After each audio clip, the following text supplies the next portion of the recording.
욕지전생사면 금생수자시오.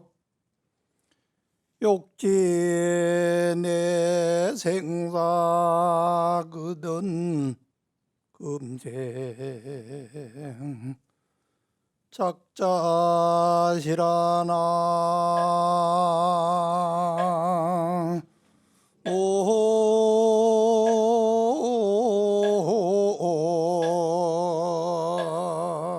오이니 답을.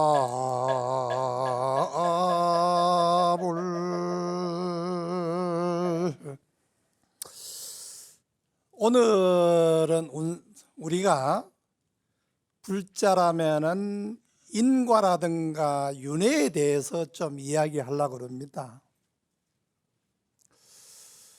우리 여기 오신 모든 불자님들 또 시청자 여러분들은 윤회에 대해서 많이 알고 계실 겁니다. 그래서 오늘 다시 한번 상기한다는 그런 입장에서 우리 불자라면은 윤회를 하고 또 전생에 내가 뭐 됐던가 그 말씀을 좀 드리려고 합니다. 욕지전생사거든. 만약에 내가 전생에 내가 뭐 됐던가 궁금하시잖아요. 금생수자시여, 금생에 받는 것이 전생에 지은 내가 업이다 그랬습니다. 그리고 욕지내생사거든. 내가 다음 세상에 내가 뭐 될 건가 궁금하잖아요. 물론 우리 불자님들은 부처님께 기도를 많이 해서 다 극락 가시겠지만 그래도 혹시 내가 다음 세상에 뭐 될 것인가 하는 것은 금생작자시라, 금생에 내가 지은 업이 바로 내 생에 받을 보다 그랬습니다. 제 이야기를 하면은 1959년도 음력으로 추석 전날이에요.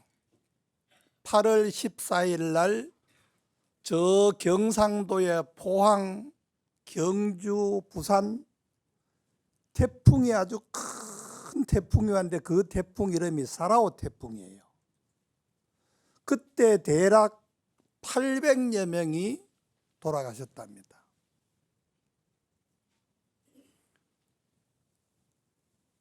근데 그때 제가 초등학교를 다녔어요. 초등학교 한 3학년, 4학년 정도 됐는데 어떤 스님이 탁발하러 왔어요.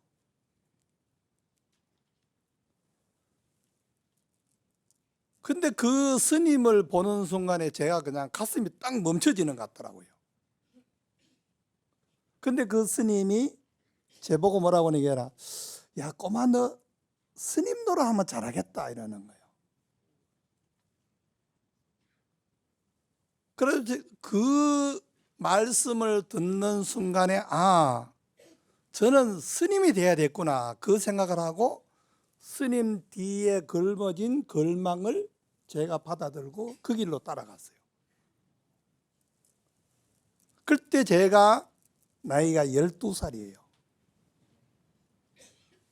1959년도. 그러면은 조금 전에 말씀하신 금생에 내가 뭐 됐던가 또 다음 세상에 내가 뭐 될 것인가 하는 것은 이 부처님의 말씀인 나는 전생에 스님이었구나. 그러면 금생에도 제가 원을 세워서 스님 노릇을 잘하고 포교를 잘하고 부처님 법을 전하겠다는 원을 세웠으니까 다음 세상에도 저는 스님이 되겠구나. 그런 거예요. 이거는 우리 불자뿐만 아니고 인과를 믿는 분들은 만약에 여러분들이 은행에다 저금을 많이 하면 어떻게 되겠어요?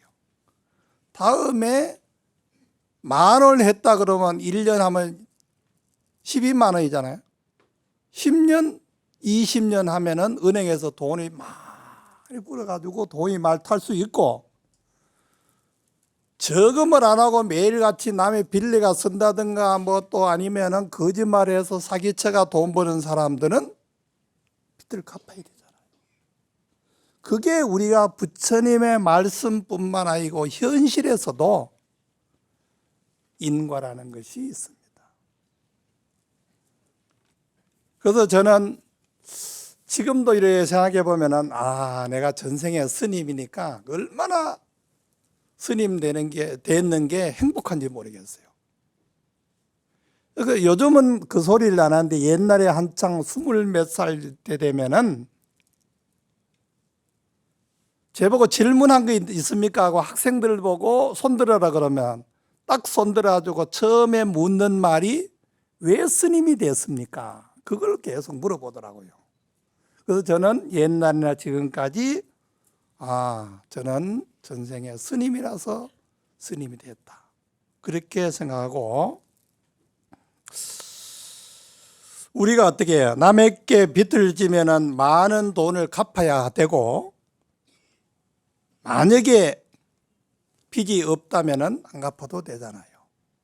제가 군대 생활을 할 때, 여기 우리 남자 신도님들은 군에 갔다 오셨겠지만은 저도 일반 사병으로 군에 갔어요. 그리고 군에 가서 어디서 근무했냐면은 병원에서 근무를 했습니다. 위생병으로.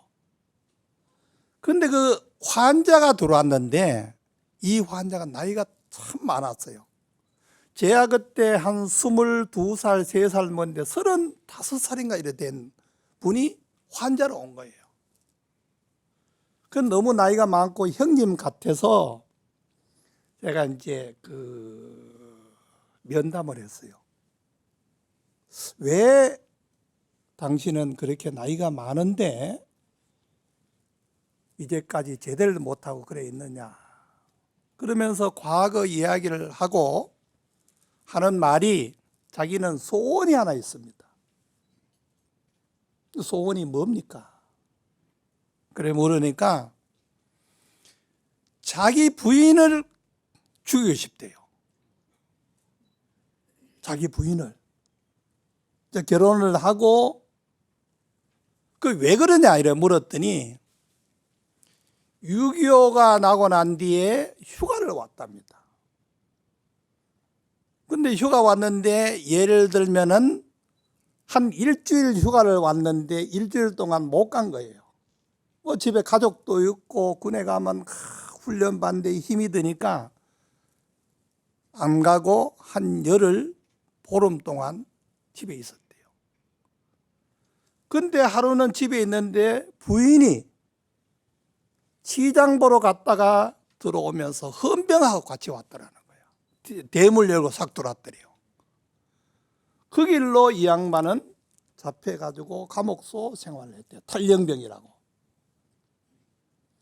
그래서 일구월심으로 군에 가지고 군대 생활을 하면서 자기 부인을 그렇게 원망을 하는 거예요. 어떻게 하면 저 부인을 내가 죽이고 싶다, 그럴 정도로. 그런데 이제 제가 이제 이름은 좀 밝히기가 그렇고, 그러면서 그때 이제 제가 부처님의 인과법을 이야기했어요. 그래, 무슨 사연이 있을 거다. 옛날에 부부가 있었는데 남편이 부인을 매일같이 술 먹고 와가지고 막 쥐패더래요. 그래서 스님 밑에 갔답니다. 스님, 내가 도저히 못 살겠습니다. 남편이 자기를 그렇게 괴롭힌다는 거예요. 그래서 이 스님이 이 보사님의 과거 생활을 한번 쫙 이래 보니까 전생에 부인은 왕비고 남편은 시녀였다는 거예요. 그런데 왕비가 그 시녀를 괴롭혔대요. 너무너무 인간적으로 괴롭혔는데 다시 이 세상에 태어나면서 반대가 된 거예요. 남편은 시녀가 남편이 되고 왕비가 부인이 된 거예요.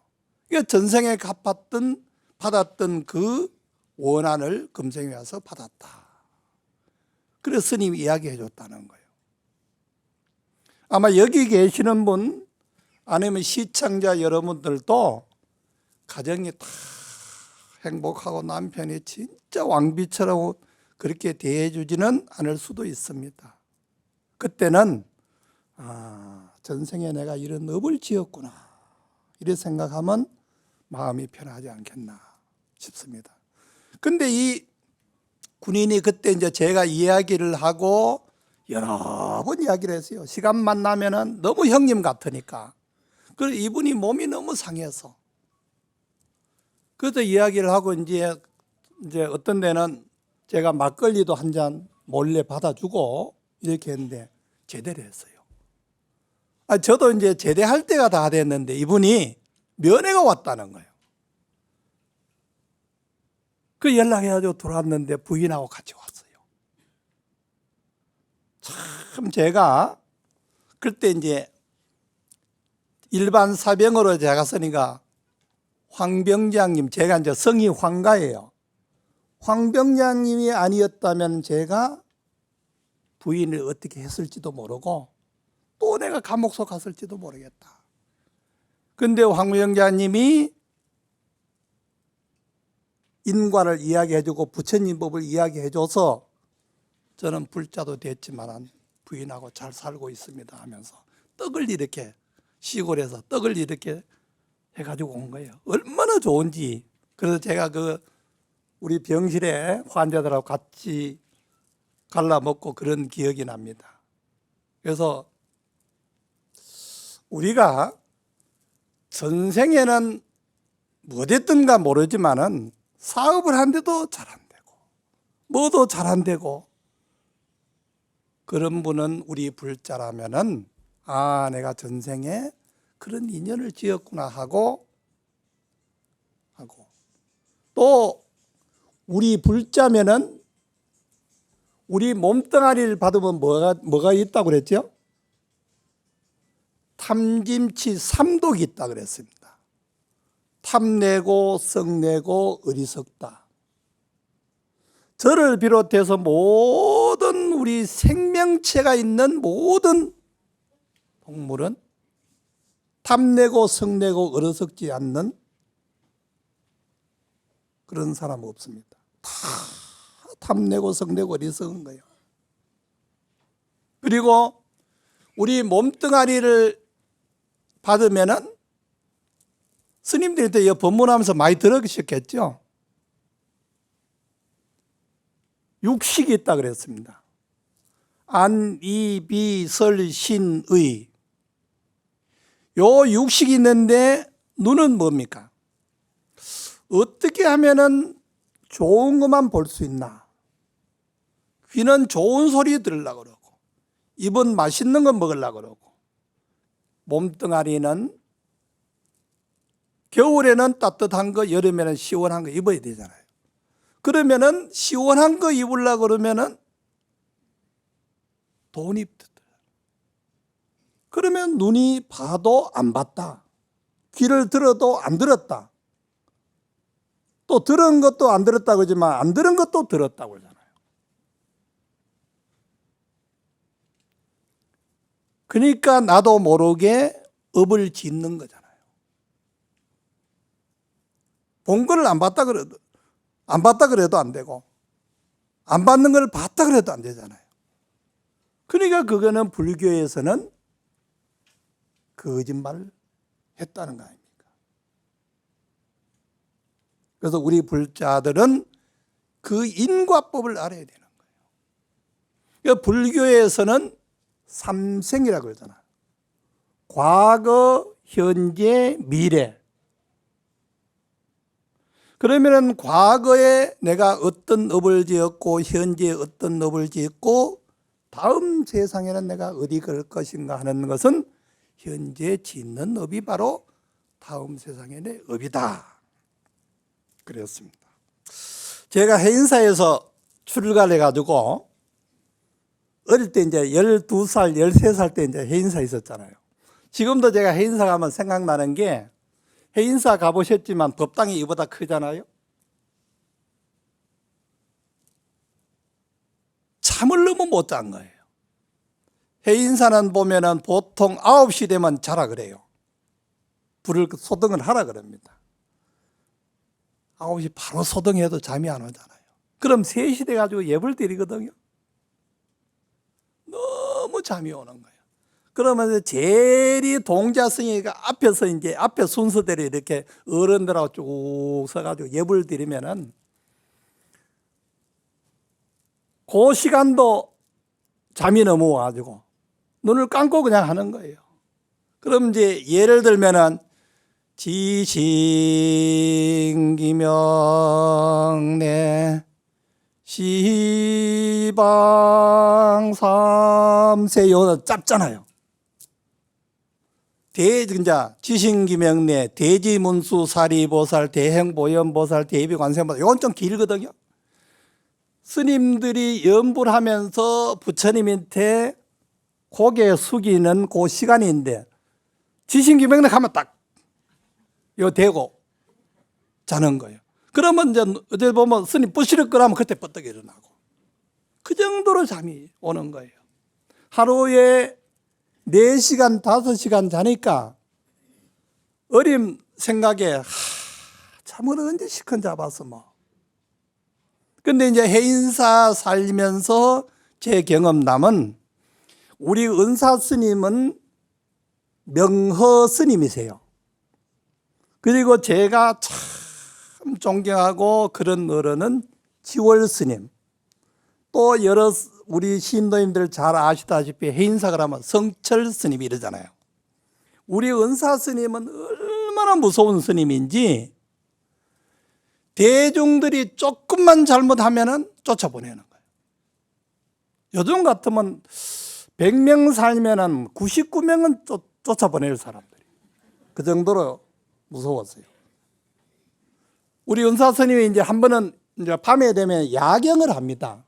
혹시 뭐 어떻게 될까, 또 불이 어떻게 날까 싶어가지고. 근데 젊은 스님이 야경하는데 12시나 1시 되면은 잠도 오잖아요. 옛날에 후라식 하는 거, 요즘 그 뭐라 그래요? 후라식 해가지고 법당 기둥을 이렇게 비춰보는 거예요. 그러다 그 날을 공사부터 쫓겨갔어요. 왜 쫓겨갔어요? 야 이놈아, 야경하면서 왜 기둥을 세워보냐 이거죠. 석가래. 그 심심하니까 이제 젊은 놈이 잠이 오니까 그 전기 후라시 그 약이 딸른다는 거예요. 그래서 쫓겨갔죠. 저는 한 번은 시내 가지고 돈을 3,000원 주면서 신발 사고, 바늘 사고, 실 사고, 비누 사고, 뭐 이래가지고 사오라고 적어주는 거예요. 그래서 제가 이제 그거 다 사고 돈이 100원이 남았어요. 그리고 오래간만에 그 해인사에서 가야시장 가면 한 20리 돼요.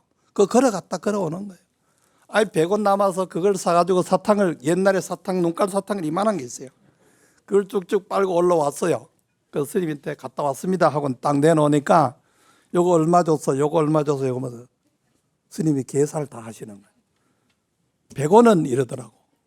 그래서 제가 사탕 사 먹었습니다. 그 사온 거 그걸 가지고 내보고 던지면서 야 이놈아, 너는 중도로 뭐 한다. 부처님의 돈 3,000원 그 중에 100원 사 먹었으면은 너는 그렇게 힙어서 중도로 뭐 한다. 아유, 그때부터 노발대발 하시는 거예요. 그래서 제가 울고 불고 사정사정 해가지고 3,000배하고 다시 중도로 했습니다. 그 정도로 무서운 스님이 우리 은사 스님이고, 지월 스님이라는 어른은 여러분 들어보셨는지 모르겠어요. 키도 아주 적으신 어른인데 저희들이 이제 처음에 어리잖아요. 길게서 만나도 다 갑장하고 일면수자라든가 일면스님 안 그래요. 일면보살 이래요. 그래서 제가 이제 고향주를 하는데 옛날에 통일벼, 그거 물 조정하기가 굉장히 어렵더라고요. 그래 한 번은 밥을 딱 했는데 소뚜껑을 딱 여는데 말이요, 위에까지 노란 거예요. 발이 타가지고.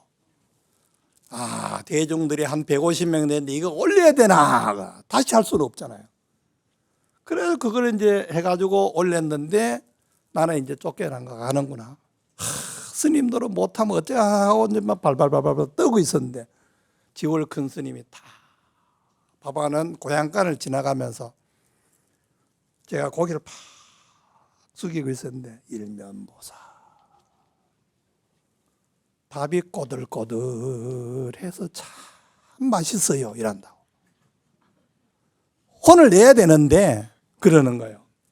야, 이제 잘해야지 밥을 안 태우고 물을 좀 더 부어야지. 그럼 물을 더 부었는데 그 이튿날은 그 해인사는 이제 그 밥이 많기 때문에 주걱 이런 거 가지고 밥을 뜹니다. 딱 뜨는데 주걱에서 안 떨어지는 거예요. 야, 너무 절해가지고 이제는 쫓겨가는구나. 그런데 지월 큰 스님이 또 일면보사 밥이 촉촉해서 참 맛있습니다 이러는 거예요. 하여튼 그 지월 스님의 일화가 제가 이제 해인사에 있으면서 많지만 고고, 성철 큰 스님은 공부 안 하면 무조건 너는 스님 자격 없다고. 한 번은 저희들이 이제 그 성가대학교 있을 때 뭐 19, 20살 되니까 뭐 얼마나 그냥 그거 하겠어요? 낮에 한 2시나 3시 되는데 이런 좌복을 비고 잠시 누운 거예요. 성철 스님이 지나가시다 그걸 보신 거예요. 겨울인데. 아이, 지월 스님 같으면은 그 좀 일어나 공부하시오, 피곤하시겠지 이랬는데 성철 큰 스님은 막 성질이 그냥 공부 안 하고 좀 게으름 피면은 그냥 쫓겨가는 거예요. 그걸 시자시켜 가지고 물에 담가 버는 거예요. 아이, 저놈이 저거 안 되겠다. 좌복이 있으니까 저기 비고 공부 안 하고 논다고. 그렇게 무서운 스님이 대표적인 분이 해인사서 세어른이에요. 자, 이제 그래서 우리 은사 스님 보고 제가 이제 스님이 되겠다고 딱 가니까 일면이라고 이름을 지어줬어요. 그 제가 일면이라는 게 무슨 뜻입니까?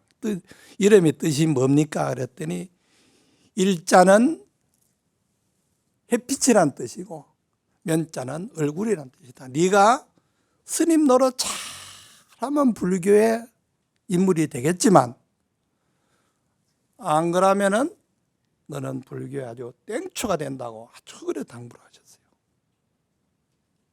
그런 어른이 제 은사 스님인데 참 제가 은사 스님이 얼마나 무서운지 혼이 많이 났고요. 다시 이제 돌아가서 우리가 인생이라는 것은 참 여러분들 여기도 연세가 많은 어른도 계시겠지만은 우리가 이 세상에 태어날 때는 초대받지 않아도 이 세상은 인연이 되어서 태어났어요. 그리고 돌아가실 때는 나이 순서라든가 그런 기준이 없잖아요. 그래서 허락하지 않아도 이 세상은 떠나간다. 그는 찾아온 것과 마찬가지로 떠나는 것이다. 인생은. 거기에는 어떠한 탄식도 있을 수 없다. 제가 몇 살 때 보입니까? 보사님, 제가 몇 살 때 보여요? 70. 제가 아까 그 우리 실장님이 본부장님이 이야기하는데 생명나눔 실천본부라고 제가 하고 있습니다. 그 팜플렛도 논하드리고 했는데 제가 젊었을 때는 지금도 젊습니다만도 젊었을 때는 어디 가면 기운자랑하고 이랬어요. 1980년도에 서울대학병원에 가지고 그때 이제 제가 외국 유학 가려고 공부를 하러 갔다 오면, 학원을 갔다 오면은 피곤한 거예요. 그래 병원에 가가지고 진찰하니까 간경화랍니다.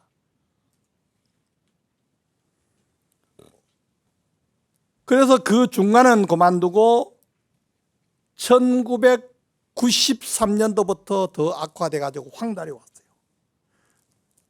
1998년, 99년 2년 사이에 서울 아산병원에 16번 입원했습니다. 혼수 상태에 뭐 앰뷸런스도 실어 가보고 그랬는데, 그래서 제가 2000년 1월 8일 날 간 이식 받았습니다. 그래서 제가 지금 24년을 덤으로 삽니다. 그래서 올게 제가 나이가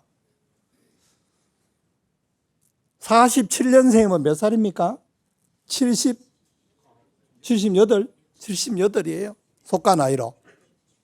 그래서 누가 물으면 제 나이가 몇 살이냐 이러면은 45세라 그럽니다. 왜 그러냐면은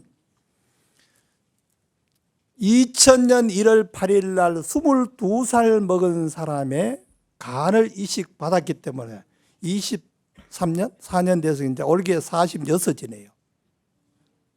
그래서 덤을 살아갑니다. 그래서 제가 생명나눔 실천본부라고 소임을 하는데, 그때부터 제가 소임을 보면서 부처님께 원을 세웠습니다.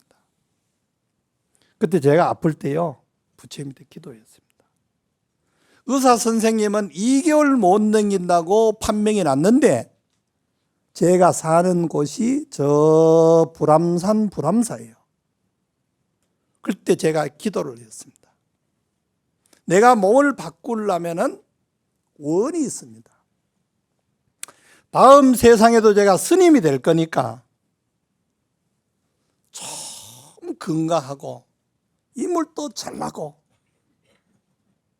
씩씩하고 공부도 잘하고 이렇게 해서 사회 모든 공부를 다 섭립하고 스님 되겠다, 이런 원을 세우고 부처님한테 기도하면서, 부처님 한 번만 살려주세요. 제가 그랬다니까요. 부처님, 기도를 하면서 울면서 불면서, 부처님 한 번만 살려주세요. 한 번만 살려주세요. 한 번만 살려주면은 부처님 시봉을 제가 잘하겠습니다. 그런 원을 세웠어요. 그때 몸이 아프다 보니 우울증도 왔어요. 제가 청평호수에 20번도 들어갔습니다. 그 정도로 몸도 마음도 쇠약했습니다.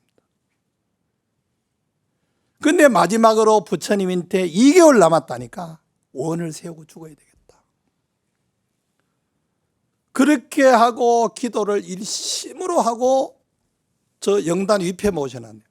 꼭 제사 지내세요. 저를 알고 있는 사람 그 당시에 가장 친했던 분이 12명이더라고요. 위패를 12개 이름을 다 쓰고 마지막에 천도식을 해줬어요. 그러니까 기분이 좀 좋은 거예요. 야, 세상 죽는 것보다는 사는 게 좋겠다, 이런 생각을 가지고 있었는데 병원에서 전화 온 거예요. 황일면 스님이죠. 예. 돈 5천만 원 가지고 입원하세요. 그래서 제가 돈 5천만 원 병원에 넣고 입원해서 첫째 실패, 둘째 실패, 셋째 실패, 네 번째 23시간 했습니다. 수술을. 제 간은 없어요. 22살 먹은 사람, 이름도 성도 모르는 사람의 간에 지금 제 속에 살고 있는 거예요. 그래서 그분을 위해서라든가 아니면은 지금 아픈 사람을 위해서 한 생명도 살려야 되겠다, 이런 생각을 하는데, 지금 간 이식을 받겠다고 우리나라 대기하는 사람이 한 5천 명이 된답니다. 5천 명. 그 외에도 장기 신장 여러 가지 장기를 대기하고 있는 사람이 수없이 많아요. 그런데 보통 우리나라에 그런 이식만 하면 살 수 있는 사람인데 하루에 10명 이상은 죽어갑니다. 그래서 제가 하고 있는 생명 나눔에서는 뭐라 하는가 하면은 여기에 해당되는 분도 있고 안 되는 분도 있어요. 해당되는 분은 18살부터 한 40세까지는 피를 만약에 3cc 뽑아주면 DNA 검사를 합니다. 그래서 그 DNA가 맞으면 우리 백혈병 들어보셨죠? 혈액암 들어보셨죠? 그런 분들은 우리 몸 자체에서 피를 만들어내는 조직이 죽어버린 거예요. 그러면 그 조직을 어떻게 돼요? 이식해주면 그분은 건강을 되찾을 수 있는 거예요. 그분들을 위해서 우리 생명 나눔에서 5만 5천 명을 DNA 검사를 해놓고 가지고 있습니다. 그래서 우리 생명 나눔을 통해서 그런 죽어가는 사람들을 1년에 50명 내지 60명을 살리고 있습니다. 우리 생명 나눔에서. 그리고 그분들이 이식 대기자가 있는데 조직이 맞을 수도 있지만 부모 자식께는 5%가 맞대요. 형제지간에는 25%가 맞고 남남끼리는 몇십만 분의 100만 분의 1도 안 맞을 수도 있어요. 그런데 그분네들은 수술을 해야 되는데 수술비가 없어. 그러면 우리가 모금을 합니다. 그러면 그 돈을 모아가지고 수술만 하면 낫는 사람에게 그 돈을 줘서 수술합니다. 그래서 제가 지금까지 하면서 한 42억에서 45억 정도를 모아서 수술비를 준 거예요. 우리가 지금까지 많은 환자에게 치료비도 보태줬지만 지금 회원이 약 한 25만 명 정도 됩니다. 그래서 그분네들이 십시일반해가지고 생명나눔을 함께 하고 있습니다. 자, 이때 우리 불교의 대표 방송이 어디죠? BTN. 보살님들 똑똑하시다 진짜. 자, 우리 휴대폰 한번 내보세요. 휴대폰. 저도 한번 내보겠습니다. 그래서 제가 휴대폰을 호주머니에 안 넣고 여기 가지고 있는 거예요. 휴대폰 한번 내보세요. 자, 우리가 우리나라에서 세계적으로 제일 큰 법당이 어디예요? BTN 법당이에요. 우리 여기 계신 분은 300명, 400명이지만 BTN 불교 방송을 듣는 분들은 세계적으로 수천만, 수억이 됩니다. 그분들에게 포교를 잘하기 위해서 우리가 오늘 법문 공짜배기 듣잖아요. 제인테 얼마 법문비 낸다고 생각하고, 자, 060 한번 해보세요. 800에 7000번. 060 800에 7000번. 뭐라 그러죠? 그러면은 우리 이제 보사님들 오늘 법문값은 다 했습니다.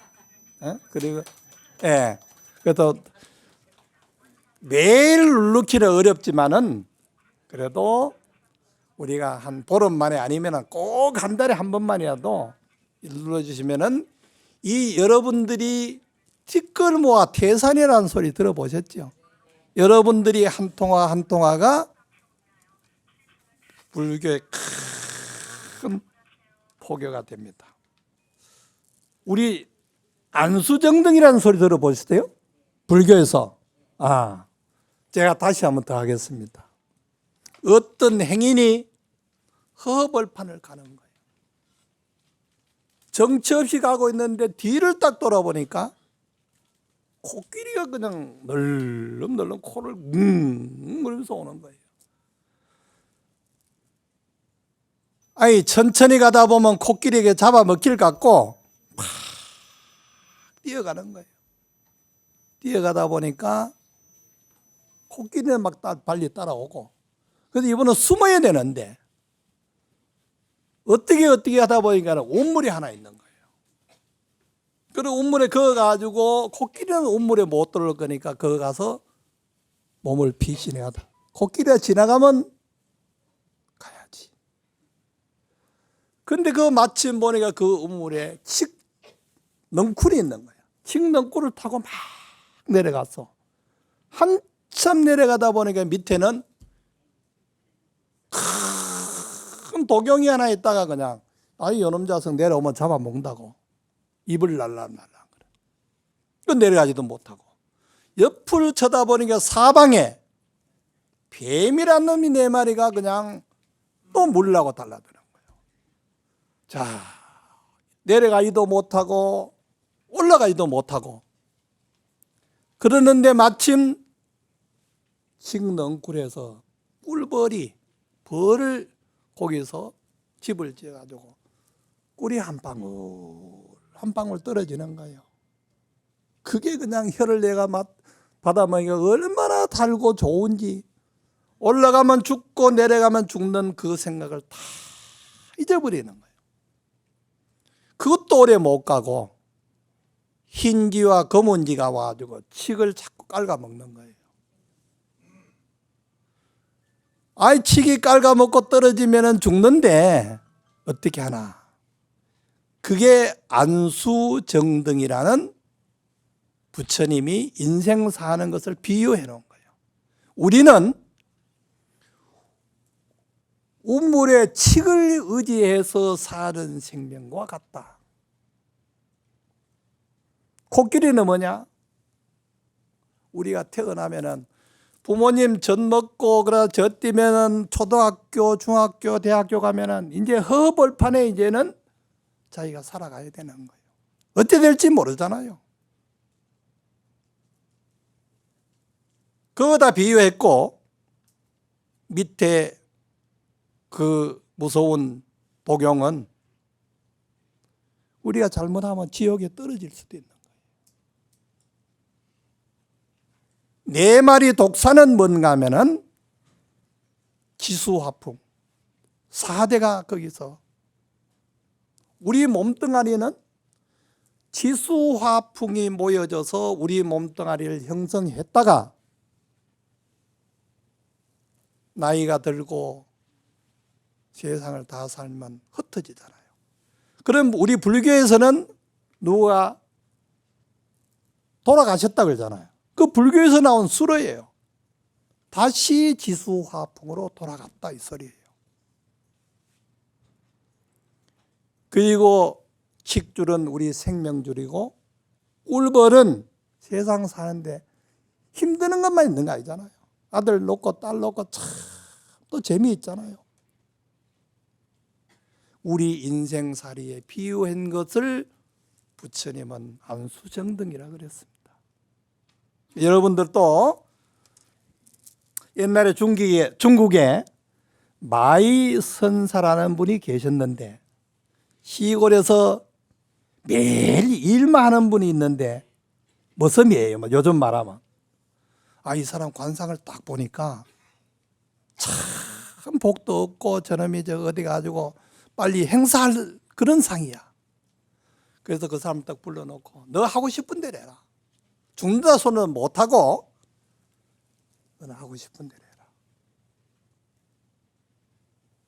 그렇게 했는데 이제 이 사람이 이제 주인이 너는 한 며칠 네가 곧 죽을 거니까 속으로 너 그 부모님한테 인사라도 하고 와라. 하지하고 와라 이 소리예요. 그렇게 가다 보니까 홍수가 진 거예요. 비가 엄청 와가지고 떠내려가고 이러는데 마침 보니까 나무 조각이 이렇게 있는데 개미가 소복히 앉아서 떠내려가는 거예요. 이 사람 생각할 때 나도 복이 없어가지고 언제 죽을지도 모르지만 개미 저것도 내 팔자하고 똑같구나. 그래가지고 그거를 건져줬대요. 그 따뜻한 데가 건져주고 하니까 개미가 살아났잖아요. 그러고 난 뒤에 부모님한테 인사하고 마이선사한테가 스님 제가 부모님한테 인사하고 왔습니다. 그 얼굴을 보는 순간에 부귀영화를 누릴 그런 상을 변했더래요. 그 사람은 곧 세상을 떠날 운명이었지만 그 생명을 살리는 그 공덕으로 몸과 마음이 다 변한 거예요. 그러니까 여러분들의 불교에서는 그것이 운명이다 팔자다 그 절대 믿으면 안 됩니다. 운명이고 팔자고 내가 나를 개척해 나가는 것이 불교입니다. 얼굴 예쁜 사람이 잘 살고 얼굴 예쁜 사람이 다 세상에 성공하면은 어떻게 해요? 마음이 크고 마음이 예쁜 사람이 최고입니다. 남자들도 여기 계시지만 젊을 때 힘자랑하죠. 무서운 줄 모르잖아요. 덩치 크고 기운 세다고 세상을 지배하는 거 아닙니다. 지금 대통령은 보니까 덩치가 커 보이더라고. 네? 마음이 커야 세상을 지배하는 거예요. 여러분들 오늘부터라도 한 생각을 바꾸고 부처님을 의지하세요. 안 되면 부처님 때 와서 목매 다세요. 저도 부처님에게 목매 다는 바람에 24년을 덤을 살아갑니다. 의사가 2개월 못 넘긴다고 그랬습니다. 그리고 올해는 갑진년 청룡의 해입니다.